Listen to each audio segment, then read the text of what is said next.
Winter Storm Uri, it was more risky to own generation in the ERCOT market.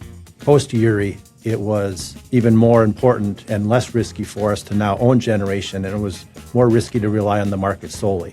Winter Storm Uri was what they called a 1 in a 100 year event. Well, we can ignore the 1 in 100 years event, but obviously we do it at our own peril.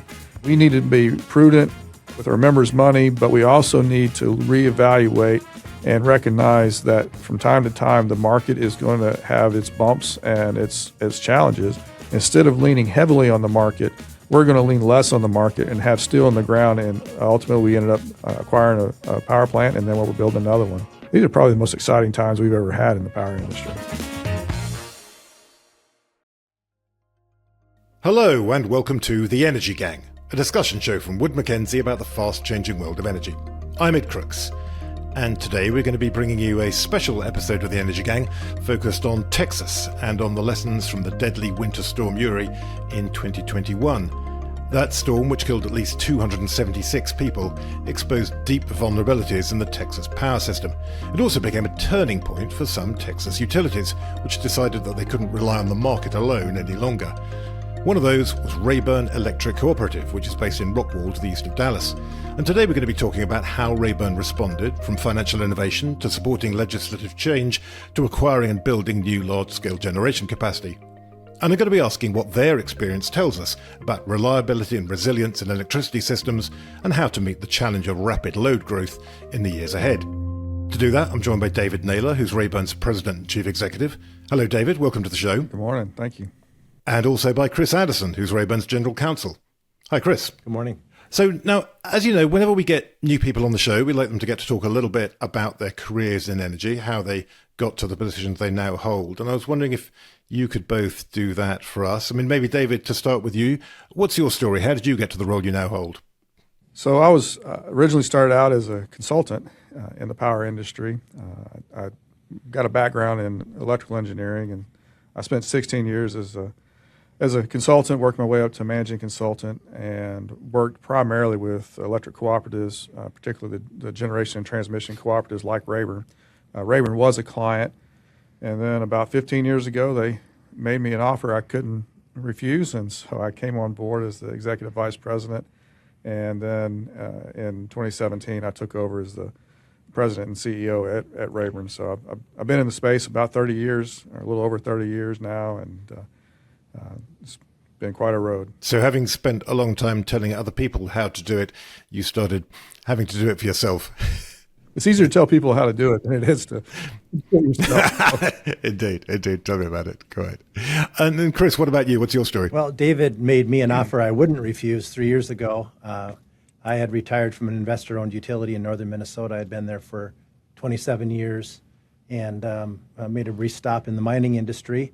And after some policy changes by the federal government, I found myself looking for new opportunities, and I found an excellent opportunity here in Rockwall. Yeah, absolutely. Very exciting times in the industry and for Rayburn specifically, as we'll come on to talk about. Also, then, I was hoping you could just tell us a little bit about Rayburn. I think perhaps also, particularly for the benefit of listeners outside the US who might not be familiar with the idea of electric cooperatives, could you talk a bit about what it means to be an electric cooperative and what Rayburn is in particular? Our customers are our owners, so we call them members. So Rayburn as a cooperative, and this is a cooperative in general, we're a not-for-profit organization, and we have no investors. So if you think of somebody who owns stock, such as in an Amazon, they can be an owner of Amazon, don't necessarily have to be a customer. Vice versa, you can buy products from Amazon and be a customer, but not own stock, so you're not an owner. But in a co-op standpoint, from a cooperative standpoint, they're one and the same. So if you buy electricity from a cooperative, you are also an owner of the cooperative. And so what the benefits of that are is then you get a voice.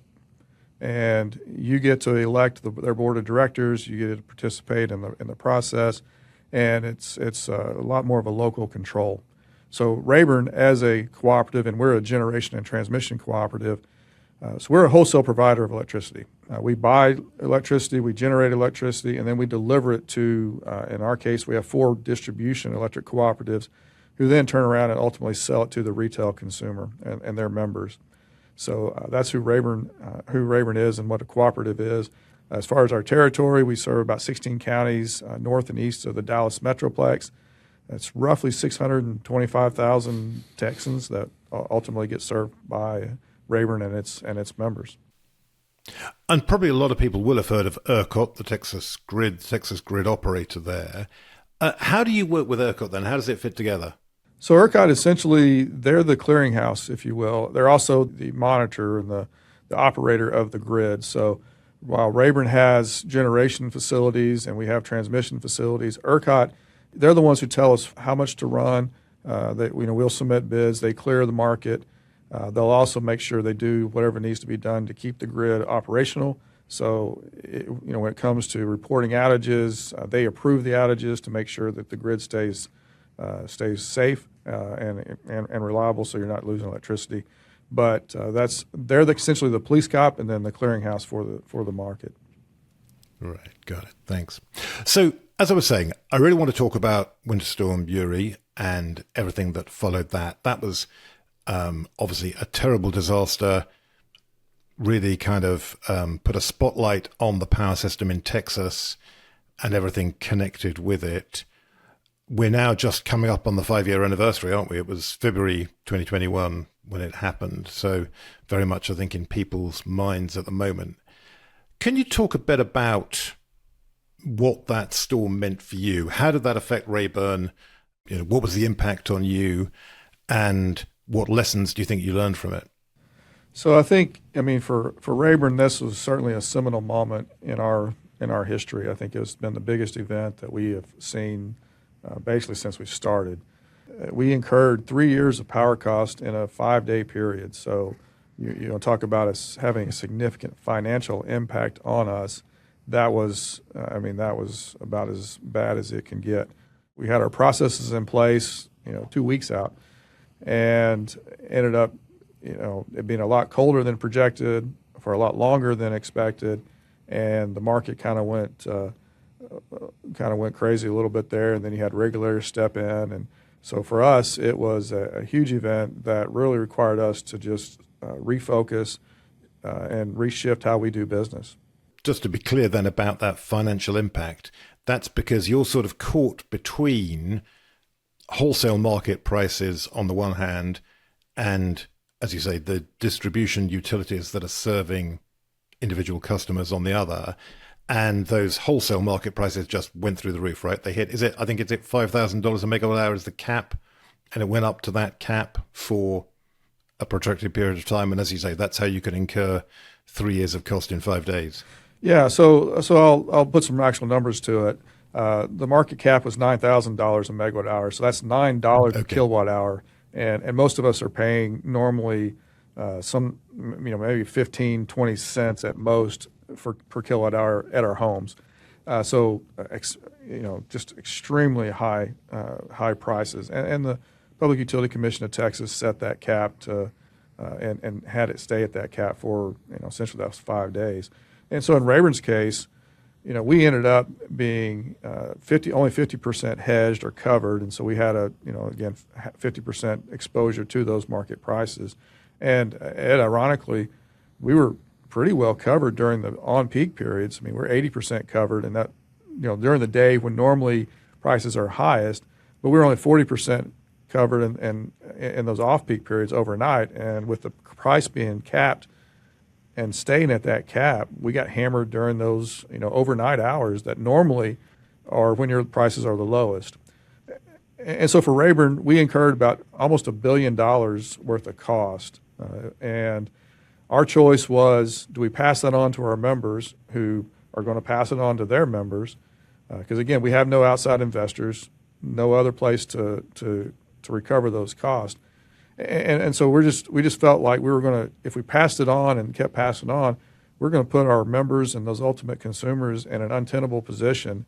And so we made the decision internally and with our board, we're going to keep those costs up at Rayburn. We're going to do what we can to figure out how to pay for those costs. And then once we have it resolved, now we'll we'll disperse it amongst our members and then onto their members. And that's what we end up doing. Right. Yeah. And so that's really what I want to get into then is sort of your response to the storm and what changed after it. I was looking at your book the other day, Status Quo is Not Company Policy, which is a very interesting book, actually. It's well worth a read if people are looking for a management book. And maybe we'll talk a bit more about that in a moment. But was it an event then that made you think, as I say, the status quo is no longer tenable? Yeah, so, I mean, status quo is not company policy. It was kind of born out of, it's one of those accidents that it's like, well, that's exactly what applies here, but I don't know that I sat and thought long and hard about that particular phrase. It just kind of popped out, and I was like, hey, I like that. Let's pull that back here and use it elsewhere too. But, you know, Ed, there were two pieces that we had to solve with Winter Storm Uri. One is, how do we pay the bills? And, you know, we went through, I mean, look, a Chapter 11 bankruptcy was on the table. That was an option that we had to consider. We did not like it, and ultimately we ended up doing a securitization, which had never been done before by a cooperative, and it required us working with the Texas legislature to even get that approval to occur. So we ended up doing that, and I can talk a bit more about the securitization and what that means in just a minute. But then the other side of things was looking back and taking some lessons learned. What are some things we need to do different? And we really shifted, recognizing that, you know, you have to be mindful of the extremes. And Winter Storm Uri was what they called a 1 in a 100 year event. Well, we can ignore the 1 in 100 years events, but obviously we do it at our own peril. And so it became, we needed to be prudent with our members' money, but we also need to reevaluate and recognize that from time to time the market is going to have its bumps and its challenges. And so we pivoted to a position where instead of leaning heavily on the market, we're going to lean less on the market and have steel in the ground. And ultimately we ended up acquiring a power plant, and then we're building another one. So can you talk a bit about exactly how you did that? And as you said, there was actually legislative change needed to make it possible. How did you manage to persuade lawmakers that that was the right thing to do? Yeah, well, persuading the lawmakers the right thing to do was fairly easy because it meant they didn't have to use state funds to pay for their bill.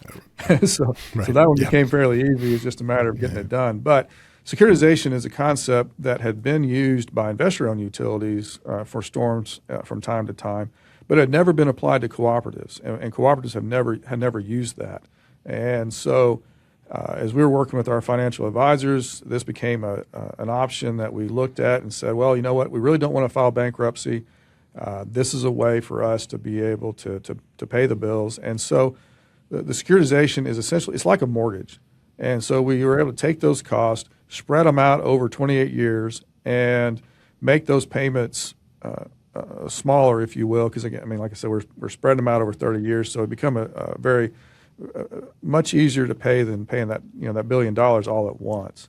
We were able to find, we basically issued bonds that paid for the power costs that we owed ERCOT, and then the bondholders get that payment over the next 28 years. And we ended up with a great response from the market. Folks were very much interested in those bonds, and we were the first co-op in the nation to securitize. It's been very successful, and in fact, Rayburn paid off. We paid everybody that we owed every cent, so nobody was shortchanged. And then on top of that, our members, because of some of our other decisions to be able to lower their power cost, as well as some things they did on their side, none of our members had to raise their rates to accommodate these increased costs. Wow, that is amazing. I hadn't realized that. Because those bonds get a very good credit rating, right? Because you're a very stable, secure business. You're not going anywhere. People can be pretty sure that if they are buying those bonds, the revenues are going to be there in the future to pay them back. Exactly. I mean, they ended up being Moody's rated them for us. They were AAA rated, so it was again very well received. And like you said, the electricity, it's a pretty inelastic demand. Indeed. Well, particularly nowadays, of course, even more so, I guess. at the moment. We'll come on to that in a little bit. So anyway, going back to the story then. So after the securitization, the next step, as you say, is to look at physical assets, steel in the ground. And just to kind of talk through the strategic thinking here, this is what essentially to provide a kind of natural hedge, is it? That so if you have your own generation capacity, the times when prices go up a lot in the wholesale market, you are not so exposed to those prices. Is that right? Yeah, David can expand on this, but the way I think about it, so I came to the company post Uri. I was part of David's view of let's look at things differently, and I guess maybe I'm the different one he gets to look at to help solve some of those problems. But when I think of what Uri meant to Rayburn as I came into the company, prior to Winter Storm Uri, it was more risky to own generation in the ERCOT market for Rayburn. Post Uri, it was even more important and less risky for us to now own generation, and it was more risky to rely on the market solely. And so they had been doing generation studies and been looking at this different opportunities over time, but Uri helped tip that balance. Prior to Uri, we had not had very many extremes in the market. And so the market prices were pretty stable, pretty low, and it just did not incentivize generation. You just couldn't recover your cost. Post Winter Storm Uri, again, we've had a lot more winter storms that have come up. In fact, I don't even know that I knew that winter storms were named until Uri came around. But it's and so from Ed, to your original question, you think about it from Rayburn's standpoint, we're load, we're going to buy from the market and whatever that market price is, but we have no say, no way to influence what that market price is going to be. When we own generation, well, now we're bidding. I mean, that's what's kind of helping set the market prices is what's the cost of generation. Generators bidding in, saying, "Hey, I'm willing to sell at this price," whereas load is essentially just a price taker. And so when we went through Winter Storm Uri, we looked back and said, all right, what lessons learned can we take? Yep. Well, we have a better shot of controlling our own destiny if we can help set whatever that price is, or at least be able to capture what that price is. So now when the market prices are really high, well, not only are we buying the power from the market like we were in the past, we're also now being able to sell and get the revenues from the market on that. So it became again, Winter Storm Uri really shifted our focus to risk. It exposed the risk element that we had, and we recognized that, yeah, it may cost us some additional money up front to own generation, but the downside is a lot worse because we don't want to have to book securitization anymore. We don't want to have to do look at a Chapter 11 anymore or have that option. And so that's where having steel in the ground, owning those assets just made more sense for us.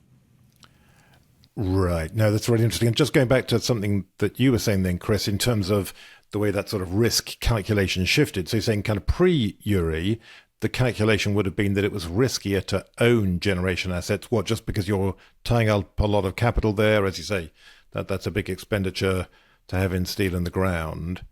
And then now, as you've been saying, David, that calculus has shifted. Is that, am I thinking about that the right way? I think so. Yeah, exactly. Right. Yeah, I agree. I mean, Rayburn was about a $400 million company prior to Winter Storm Uri, and then once we decided to pivot and start owning generation, we eclipsed $1 billion in assets. So, I mean, it was a very big impact on our balance sheet, but a very, again, when we started factoring in risk, it became a very positive for us.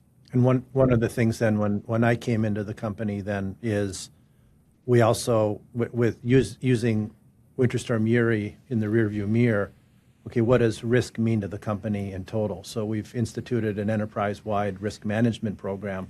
So not only are we looking at potential market risks on the energy market side, but now what kind of discipline can we enforce internally within the company to look at risk of all levels of our operation? So we actually build from the ground up and have employees self-identify their own business risks and what are the worst case scenarios and what steps do they need to take or can they anticipate taking if things start to go haywire. And so that helps prepare you for tariffs and trade wars and COVID and other things, you begin to look at your business in an entirely different way when you go through a threshold moment like you did with Uri. Yeah. Right. All of that very useful in the past few years, I'm sure. Yeah. And Ed, I think the other thing, I mean, we've been focusing in on the asset side and the generation. You know, the other thing I got to add here is we really took a look at our employee mix as well, and we decided we needed some additional expertise in house, and we brought we brought some power supply guys in house. We added some additional IT guys to help us with the data collection that we have, and then of course, I mean, Chris, you know, good, bad, and indifferent. We added some legal. That's always a mixed bag, but I mean, we really increased the expertise that we had in house. I mean, we were probably about 75 employees during Winter Storm Uri, and I mean, here we are 5 years later, and we're over 100 employees. And then you go further with that, you know, the linemen that we added, you know, more boots on the ground. Yeah. But then we also started to look at what else is going on around us. You know, there's wildfires. What are you doing to reinforce your system? How do you do your pole inspections? How do you do vegetation management?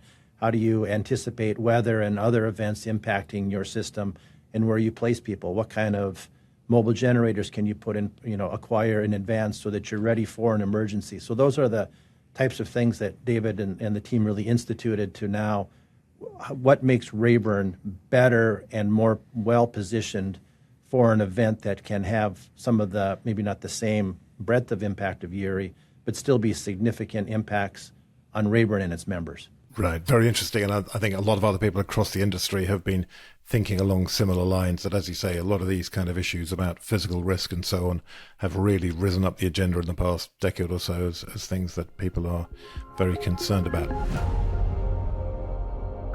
Rayburn Electric Cooperative is planning for the future of power in North Texas.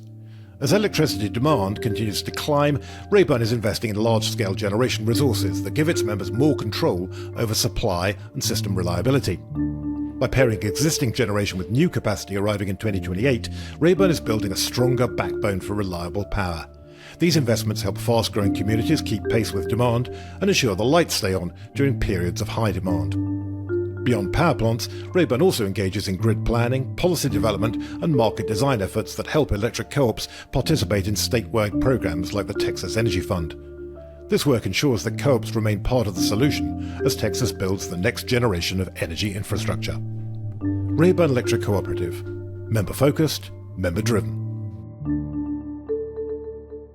So just going back then to the question of acquiring physical assets. So you bought this 758 megawatt natural gas plant. It's RES1, right? There's a Rayburn Electricity Station, Rayburn Energy. Rayburn Energy Station. Rayburn Energy Station, right, thanks. So that was quite a departure for you, as we've been saying.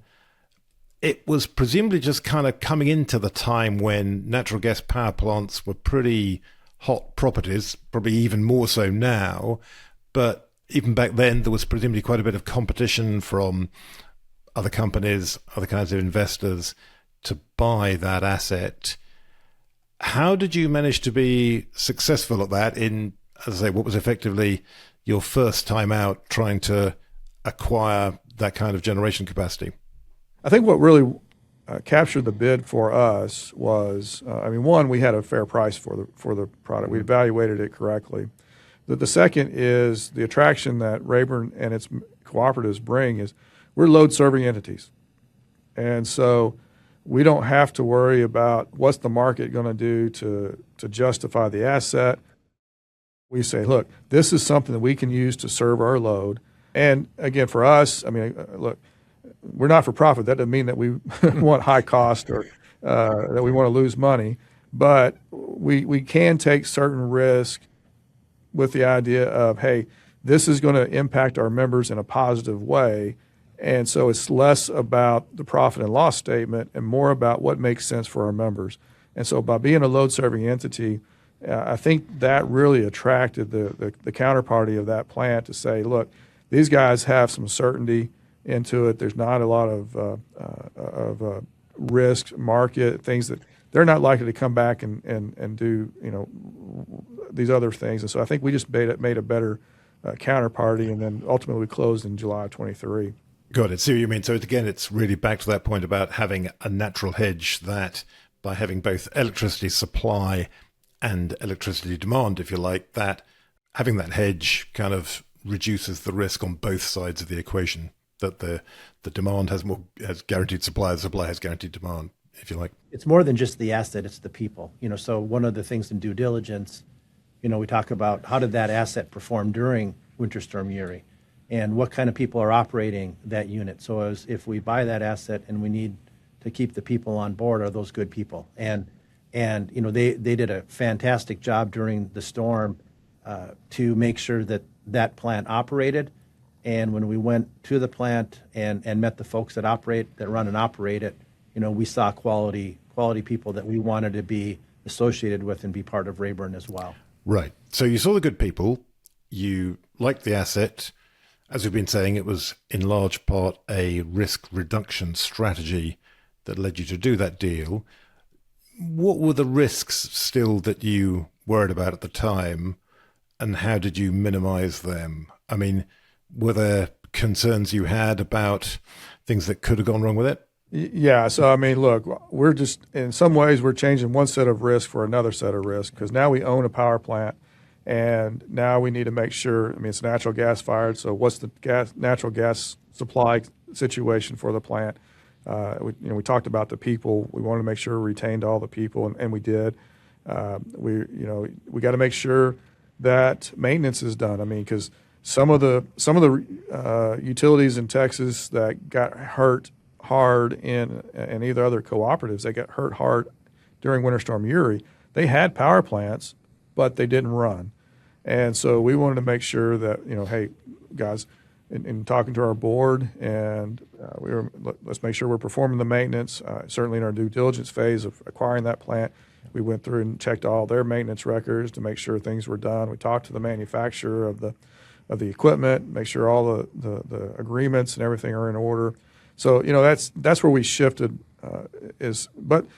from one set of risks to another, but we were very confident with the gas supply at the plant. Again, knowing based on the performance during Winter Storm Uri, the gas suppliers that were there, we already had some relationships with, so we were able to talk to them as far as the due diligence process. And, we got our board comfortable with, hey, when a maintenance item comes up, we're going to pay the cost to make sure this thing is maintained because we need it to perform when it needs to perform, it needs to perform. So, those are some of the concerns that we had. Certainly a new set. And then, as I mentioned before, Ed, there was some risk from Rayburn jumping from essentially a $450 million asset to over $1 billion. And what's that going to do to our finances? How's our balance sheet going to be able to handle that? Talking to our rating agencies, talking to the lenders, just making sure that all those pieces fit together. And that's ultimately, obviously, we decided it was worth those change in risk, and certainly looking back, it's been a great decision for us. And what about changing corporate culture? Is that also something you had to drive? So that was certainly part of it. I guess I looked at that as just being part of our normal growth process, if you will. We've got some employees that are some people that are not necessarily here in our Rockwall campus, but a lot of the things that we try to do, from a culture standpoint, we try to maintain a flat organization here. And so those guys at the power plant are authorized to take care of what they need to take care of, just like folks are here. Chris and I, and especially, we don't need to be involved in the day-to-day stuff. That's not our role. I don't need somebody calling me up and saying, "Hey, I had a screwdriver that busted. Can I go buy another one?" That's just, let's let's don't do that. So, but people are empowered here to take care of the problems and recognize the challenges and implement solutions. And so that's something we always had to do. Certainly, as we added staff and new expertise, now we're trying to mesh these people into the culture. And we get, people coming in from out of state that, have to get used to what Texas means. And, so we have all these things moving at the same time. And, and that's great. That's the other part that makes Rayburn, I think, makes our culture even better, is you get that diversity, and ultimately you get rid of the pieces that don't make sense, and what you have left over is even better than what it was before. Right. So we talked quite a bit about the past, about how Rayburn got to where it is today and the key steps that have been taken. Now let's think a little bit about the future. Of course, all the debate in the power industry in the US right now is dominated by new data centers for AI, the implications of that for power demand. Texas is one of the key locations in terms of tech companies wanting to add new data center capacity, a lot of growth expectations. What is that going to mean for Rayburn, do you think? One of the things that's good about, I think, for us is we're already used to growth. Yeah. We're 90% residential currently, so that's something that's kind of been in our mix. But the Dallas area where we serve we've been averaging 10% average annual growth for several years, and so it's just been a continual process. I mean, this is just it's organic. It's not these data centers, but we're used to that pace, used to having to make those changes. And I mean, our organic growth, I think over the next 5 to 10 years, we're expecting another 25% growth on that. So now you drop these data centers in, and they're I'll call them lumpy because they're really big loads that come in all at once. But we're already used to handling that. And now, if the data centers that we're talking to come on board, I mean, Rayburn is going to, as far as the load served, we're going to quadruple in size. We're certainly talking to about the power needs and what have you.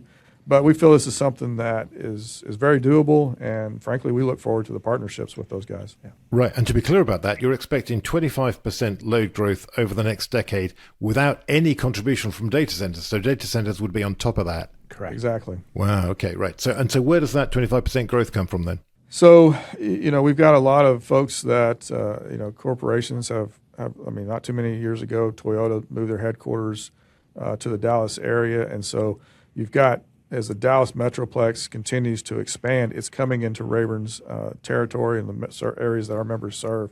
So we've got a lot of new developments, new subdivisions that are coming in. I mean, they're dropping 10,000 homes in an area just here and all over. Some of the areas that we serve are among the fastest growing in the nation. And so it's just people coming in and moving to the area. And so with demand growing then, you're planning to add new supply capacity as well. So you have RES2, Rayburn Energy Station 2, which is what? So this is a new natural gas power plant that you're going to be building, correct? Correct. Yeah, RES2. So one of the attractions when we bought the Rayburn Energy Station was it was originally sited for another plant on that same location. So a lot of the initial infrastructure was really already there. So when we, again, just with this growth, we'd anticipated it'd be a few years down the road before we'd start adding another power plant. But with the growth that we've had, we had to move that up, and so we now are working on Rayburn Energy Station 2 or RES 2, and we did pivot. I mean, the Rayburn Energy Station is a combined cycle unit, whereas these are going to be peaking units. And so there'll be quick start and able to adapt to, that dispatchable they're dispatchable resources that will better meet the market and the needs of our system.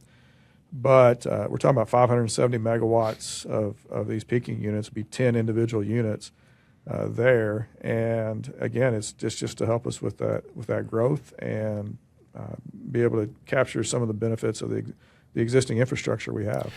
And how is that project progressing? You hear a lot about problems in the supply chain. It's hard to get the skilled staff you need to put these plants up. It's hard to get crucial bits of equipment. The turbines sometimes seem to be in short supply. Is everything proceeding the way you'd like it to be? Yeah, so what we did is we actually decided and locked down the turbines and the transformers back in late 2024 and got those locked down, so that way we have the firm commitment for those key pieces of equipment. One of the other things I wonder about is then the attitude of your members to this.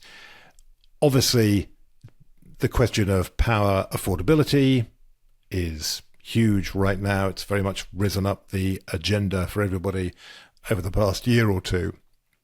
And the question of the implications of rising demand for power prices is very much at the forefront of everyone's thinking in the industry, I think. And clearly there is this argument that says, well, if we add more capacity, if we have to make these investments that then need to be paid for, that's going to put upward pressure on prices. And so you find people sometimes pushing back against that. What have your members thought about that, and how have you talked to them about the reasons why you're doing what you're doing and what the benefits are for them? So again, that's one of the benefits of being a cooperative is the people who are paying the bills are the ones sitting on our board and sitting on our members' board. So when we're having these conversations at the Rayburn level in our board meetings, we're talking about, hey, here's the risk that we have. And frankly, they all went through the Winter Storm Uri as well. So they're very much aware of what Winter Storm Uri meant.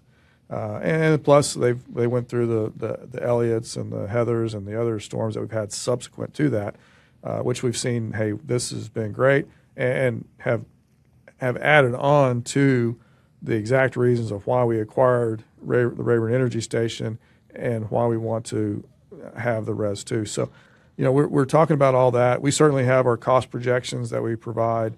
And we're looking at, hey, here's what we do if we have Res 2. Here's what the costs are if we don't have Res 2.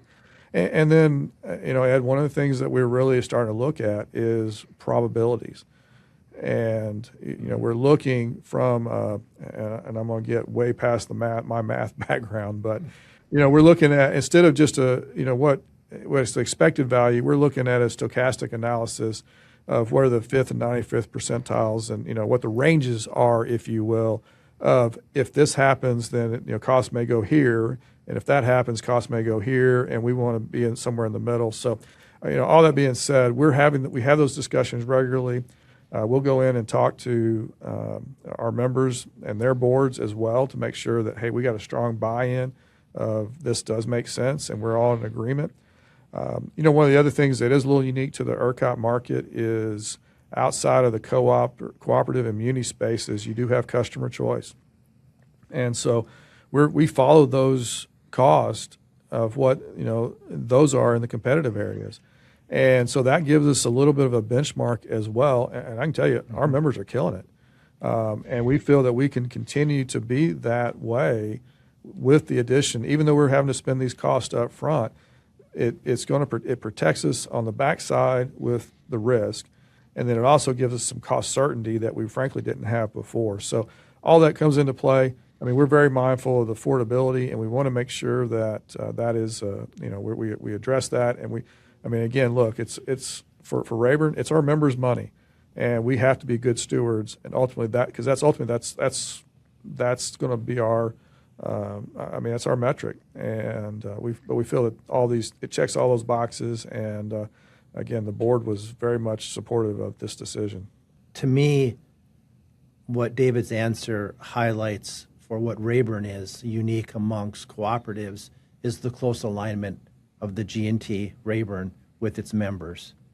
And so, as David indicated, the people around the board room table that are making decisions for Rayburn are also the people that are paying the costs. And so there's a strong alignment between the members' objectives and Rayburn spearheading what those objectives are and executing on those objectives. So the strategy is really being set at the board table, and the people who are making the decisions are the ones that are also accountable for the results as well. And so I think that's one thing that's very unique about Rayburn. And again, that's forged through a crisis. Uri showed how that leadership team, both the members and the general managers of the members, working with David, working with stakeholders regionally and statewide at the legislature, that alignment then pays those dividends in terms of achieving business objectives in the right way. Right, got it. So what's next for Rayburn then? What should we be looking out for from you? The thing that we always want to be is opportunistic. I think that's kind of our mantra, if you will. We were Winter Storm Uri was I mean, it was a crisis of epic proportions. But we were able to emerge from that. We were opportunistic in terms of, hey, securitization, well, it's never been done by a co-op before, but let's don't let that stop us. You know, we come out of that, the Uri process, and we're looking to add generation, and we have a power plant that is up for auction, which historically we would have just walked away from, said, no, we don't want to mess with it, especially if you got private equity coming after it. There's no way that a cooperative is going to be able to do that. But no, we said, look, we can be opportunistic. This is an opportunity for us. Let's take it on, and boom, there we go. You know, we've added additional staffing. We've grown, expanded quite a bit that normally wouldn't have occurred, and certainly, I guess to Chris's point, I don't sit still very well. I'm not sure if that's my consulting background or what, but Rayburn has expanded faster than what a typical cooperative would do, and we have, and I mean, I'll brag on our employees. I think we got quality of folks that a lot of folks don't have, and we've got a culture here that I'm very proud of. We've got some great relationships with the communities that we work with. I mean, the city of Sherman, where the Rayburn Energy Station and where Res 2 are located, have been terrific to work with. And so, I mean, I think as we continue to go forward, talking about these data centers, these large loads, look, we're going to continue to be opportunistic. And if it's something, I mean, we don't, just because it hadn't been done before is not a hurdle for us. It gets back to that status quo is not company policy. So, I always hesitate to say exactly, because frankly I don't know where Rayburn's going to go. But I love the path that we're on. I love the people that we have in place, and I love the attitude that we approach and tackle problems with. And so I'm very excited about where the next steps are. So we really ought to wrap it up there. We really are out of time. But just before we go, just wanted one final thought about what lessons you think other leaders in the utility industry, maybe of co-ops, maybe of other kinds of utilities, can learn from Rayburn. When you think about your experience, the journey that you've been on since Uri, what would you think would be the most important thing for other leaders in the industry to think about, perhaps when they're facing a similar kind of crisis, or just in terms of the general evolution of the industry overall? You can't let no get in your way. And, Winter Storm Uri is a lesson in extremes. We had some extreme weather, and we've seen these extreme events start taking place. And so when you're faced with these challenges that supposedly only happen once in 100 years, which is great until you're in that 1 year that it happens, you can't let what has happened in the past and things where people have said, well, no, you can't do this, get in your way. I mean, if we took that as an answer, then we wouldn't have securitization. We probably would have filed bankruptcy, which would not have been an option that we wanted to. If we had said, hey, private equity is not something that a cooperative can participate in an auction with and win, we would have let that get in the way. And so you can't be scared of those situations. And I guess it really gets back to, the book as far as the title and what we, I mean, honestly, I'm a strong believer in is status quo is not company policy. Innovation, I think, is critical to be able to continue to move forward. And in the power industry, I mean, I've been here almost 30 years, over 30 years now in the power space. These are probably the most exciting times we've ever had in the power industry. Yeah, 100%. I do think that's absolutely right, yeah. I would add to what David said in a couple of different ways. First of all, let's hope you have a principled leadership team, that's visionary and can communicate. Hopefully you start with that in your crisis, because you're going to need to rely upon that as you go forward. But despite or in spite of or put that to the side, I think what I saw coming into this company was out of Winter Storm Uri was the strength of relationships with your stakeholders and making sure that you have good advisors and good communication and good communication with the people that you rely upon your day-to-day business to be transparent and open, and to be a good business partner and to surround yourself with good business partners, that when a crisis like that comes to you, you can rely on those relationships and you can help each other weather that storm. That would be step one. Step two is to be transparent and communicative to your employee base, and to really invest in an employee base that really understands the mission and understands their roles and understands the value that they have as part of a whole. And finally, I think, and getting back to the principled leadership part of it as well is, our mantra of Rayburn is member-focused, member-driven. Why are you in business? What is your purpose? And what are you trying to achieve? And if you're clear on those goals, then that helps when all the noise is going on. Some of that noise can fall away because you already have essentially helped direct the path that you have to follow to get to the right outcome. Yeah, those really are great points. I think things I would entirely agree with, and I think very important lessons for everyone in the industry to think about. Unfortunately, though, we do have to leave it there, but it's been fantastic talking to you both. Thanks very much indeed, David. Appreciate it. Thank you, Chris. Thank you. It has been great having you on. Fascinating conversation. Thanks very much for doing this today. Many thanks to our producers, Dan Cottrell, Stuart Duffy, and Toby Biggins-Gilchrist. And above all, many thanks to all of you for listening. This episode is also available in video format on YouTube. Just search for Energy Gang to find us there. We really value your feedback, so please do keep that coming. You can leave a comment there on YouTube or a review on the podcast platforms. And we'll be back soon with all the latest news and views on the future of energy. Until then, goodbye.